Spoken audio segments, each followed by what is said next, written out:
హామీలకు ఎగనామం పెట్టి ప్రజలకు ఈరోజు పంగనామం పెట్టిన పరిస్థితిని మనం చూస్తూ ఉన్నాం. ఎంత దారుణం అంటే ఆ రోజు అడ్డుగోలుగా అబద్ధాలు చెప్పి అధికారంలోకి వచ్చి ఇప్పుడు అడ్డమైన సాకులు చెప్తూ ఉండే పరిస్థితి రాష్ట్ర ప్రజలు చూస్తూ ఉన్నారు. ఎంత దారుణం అంటే చంద్రబాబు నాయుడు గారు సీఎం అంటే చీఫ్ మినిస్టర్ కాదు, చీటింగ్ మాస్టర్గా పేరు తెచ్చుకున్నారు. అంత దారుణంగా ప్రజల్ని, ముఖ్యంగా మహిళల్ని చీటింగ్ చేసిన పరిస్థితిని మనం చూస్తూ ఉన్నాం. మొన్ననే మహానాడు అని ఒక కార్యక్రమం ఏర్పాటు చేశారు, మీరు అందరూ చూశారు కదా. దానికంట హైబ్రిడ్ మహానాడట. కానీ రాష్ట్ర ప్రజలందరూ ఏమంటున్నారు తెలుసా? లో గ్రేడ్ దగానాడు అంటున్నారు. లో గ్రేడ్ దగానాడు అని చెప్తూ ఉన్నారు. దానికి మహానాడు అనే కంటే వెన్నుపోటు నాడు అని పేరు పెట్టుకుంటే బాగుంటుందని రాష్ట్రంలో ఉన్న మహిళలందరూ కూడా చెప్తూ ఉండే పరిస్థితి మనం చూస్తూ ఉన్నాం. ఇదే మహానాడులో గతంలో రాజమండ్రిలో జరిగినప్పుడు వీళ్ళు సూపర్ 6 అని ఒక హామీలు ఇచ్చారు, మీ అందరికి గుర్తుంది కదా.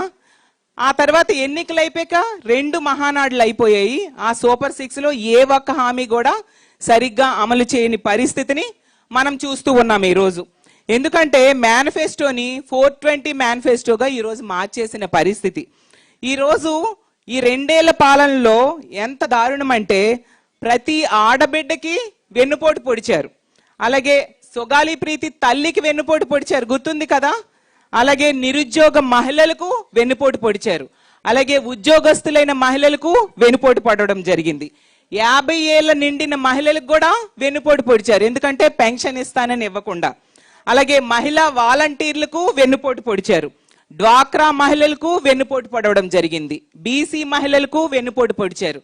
గిరిజన మహిళలకు వెన్నుపోటు పొడిచారు. దళిత మహిళలకు వెన్నుపోటు పడవడం జరిగింది. ఈబీసీ మహిళలకు వెన్నుపోటు పడవడం జరిగింది. చదువుకునే ఆడబిడ్డలకు కూడా వెన్నుపోటు పొడిచారు. అలాగే స్కూల్కి వెళ్ళే మైనర్ బాలికలకు కూడా ఈరోజు వెన్నుపోటు పొడిచిన పరిస్థితి మనం చూస్తూ ఉన్నాం. అసలు నిజం చెప్పాలంటే, ఒక్క మాటలో చెప్పాలంటే, ఈ రాష్ట్రంలో ప్రతి ఇంటిలో ఉన్న తల్లికి చెల్లికి ఈ కూటమి ప్రభుత్వం వెన్నుపోటు పొడిచింది అనేది స్పష్టమవుతూ ఉంది. అంత దారుణమైన వెన్నుపోటు పార్టీ పాలన ఈరోజు వీళ్ళు సాగిస్తూ ఉండే పరిస్థితి మనం చూస్తూ ఉన్నాం. అసలు నాకైతే తెలుగుదేశం పార్టీని టీడీపీ బదులు టీవీపీ అంటే బాగుంటుంది అనిపిస్తుంది. ఎందుకంటే తెలుగు వెన్నుపోటు పార్టీ అంటే బాగుంటుంది. ఎందుకంటే నెట్ట నిలువగా అన్ని రకాలుగా వెన్నుపోటు పొడిచారు, అవునా కాదా? ఇప్పుడు ఏంటంటే ఇంకో విషయం ఏంటంటే, ఈ మహానాడు వీళ్ళు శ్రీశక్తి టీంతో మహానాడు నిర్వర్తించారు. శ్రీశక్తి టీం అట. కానీ ఈ రాష్ట్రంలో ఉన్న మహిళలందరూ అంటూ ఉన్నారు ఏంటంటే, దానికి శ్రీశక్తి టీం కాదు, శ్రీవంచన టీం అని పెడితే బాగుంటుంది అనేసి ఈ రాష్ట్రంలో ఉన్న మహిళలందరూ కూడా చెప్తూ ఉన్నారు. ఎందుకంటే ఈరోజు ఆడబిడ్డ నిధి ఎగ్గొట్టడం జరిగింది. అలాగే 50 ఏళ్ళకే పెన్షను ఎగ్గొట్టడం జరిగింది. డ్వాక్రా మహిళలకు 0 వడ్డీ ఎగ్గొట్టడం జరిగింది. రాష్ట్రంలో నిరుద్యోగ మహిళలకు నిరుద్యోగ భృతి ఎగ్గొట్టడం జరిగింది. ఉన్నత విద్య చదువుకునే మహిళలకు ఫీజు రియంబర్స్మెంట్ ఎగ్గొట్టడం జరిగింది. అలాగే పిల్లల తల్లులకు తల్లికి వందనం ఎగ్గొట్టడం జరిగింది. ఏ మొహం పెట్టుకొని వీళ్ళు శ్రీశక్తి టీం అనేసి అంటారో అర్థం కాని పరిస్థితి మనం చూస్తూ ఉన్నాము. అలాగే మహానాడులో ఎంత దారుణం అంటే, లేడీస్ లేదు, జెంట్స్ లేదు, ప్రతి ఒక్కరు కూడా జగనన్నని మన పార్టీని తిట్టడమే పనిగా పెట్టుకున్నారు. ఏమంటే గొడ్డల పార్టీ అట, సైకో పార్టీ అట, ఇష్టం వచ్చినట్టుగా తిడుతూ ఉన్నారు. అసలు వీళ్ళెవరికైనా జగనన్న ఎదురుగా నిల్చునే ధైర్యం ఉందా?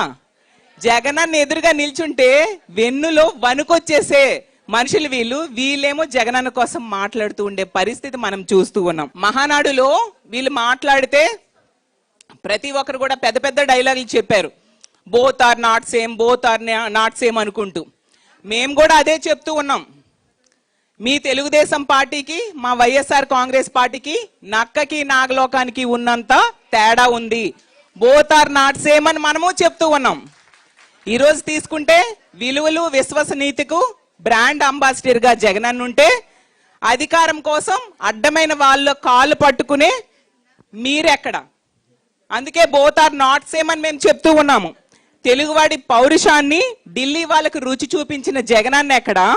తెలుగుదేశం పార్టీ సిద్ధాంతాలను కాంగ్రెస్ వాళ్ళకి తాకట్టు పెట్టిన చంద్రబాబు నాయుడు గారు ఎక్కడ? అందుకే బోత్ ఆర్ నాట్ సేమ్ అని మేము చెప్తూ ఉన్నాము.